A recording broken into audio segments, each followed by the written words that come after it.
Mr. Toad. I'm sorry. I could eat you up, I really could. You know what I'd like to do, Mr. Toad? What I do, if the exercise is good, where I'd really like to go in a year or so. Don't you wanna know?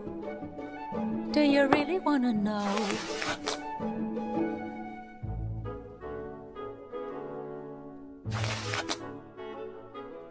By the sea, Mr. Toad, that's the life I'd carve it. By the sea, Mr. Toad, oh, I know you'd love it. You and me, Mr. T, we could be alone in a house where we'd almost own down by the sea. Anything you say. Wouldn't that be smashing?